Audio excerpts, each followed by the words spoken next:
Alright, so I thought I'd share with you some of my techniques about how I go using the warp tool to create some really abstract artwork. And it's really quite simple, and it's a lot of fun because there's a lot of different things you can go about doing it, or different ways you can go about doing it.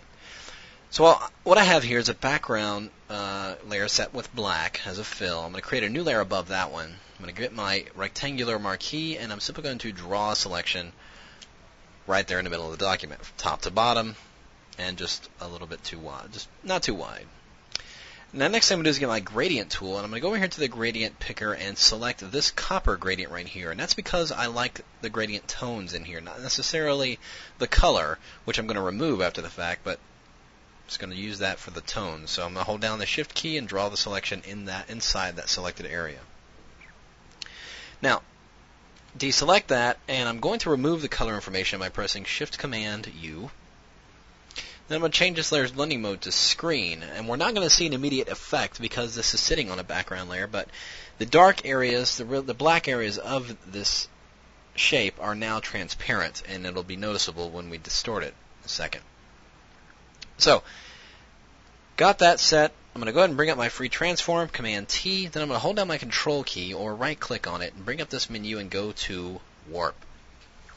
And here's where you can just kind of have a lot of fun experimenting. I'm just going to grab anywhere inside the shape and start pushing these around and see what kind of interesting things I might get as a result.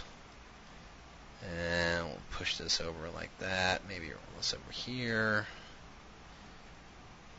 And you can do almost anything here and just get some really interesting abstract effects in here. So once you've got something you may like, press Enter. There it is, rendered it out. So you can see I'm getting some pretty interesting, shape here and some volume. So I'm going to actually duplicate that layer and offset it a little bit. You can see that's because it's in screen mode, we're able to see through it and have some transparency there. So I'm going to go under Edit and Transform, Flip Horizontal, which is right here at the bottom. And then you can see, just by playing around, I can start to get some interesting, really abstract effects here. And doing all kinds of really cool stuff. So let's do that. And if I wanted to, let's say I'm going to turn these two off and create a new layer. And let's see, do another selection. But this time, let's do a gradient that is set. So this time let's do a gradient that is set to white. White is our foreground color. I'm going to go up here and just get a white to transparent gradient, draw from the left side, and boom, just like that. Deselect, bring up Control or Command T, bring up the free transform, and then bring up the menu to go warp. And let's just go at it again. Let's see what else kind of really bizarre things we can get out of this one. Really just kind of and there's no rules here. I mean, I'm not really doing this with any predetermination. I'm just kind of going with it and see what kind of things I can get. So there's that. So if I go and duplicate that layer, and let's go ahead and flip that one horizontally.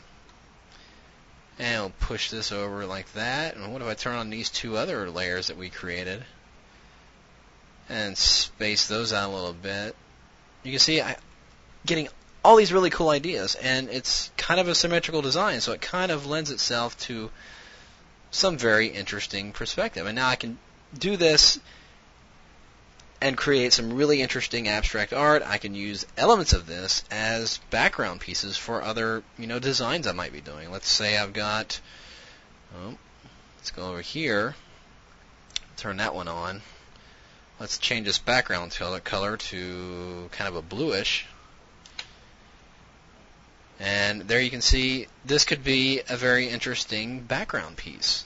I can have a body of copy here or something like that, and that was done simply by creating a gradient or any kind of shape and just going in there and playing with it in the warp tool and doing all kinds of really interesting things with it. So the warp can give you a lot of advantages, and just it requires a great deal of experimentation. You can do all kinds of things with these shapes once you've got them made. You go in here and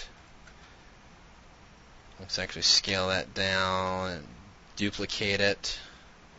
Go over here and we'll flip it horizontal this time around.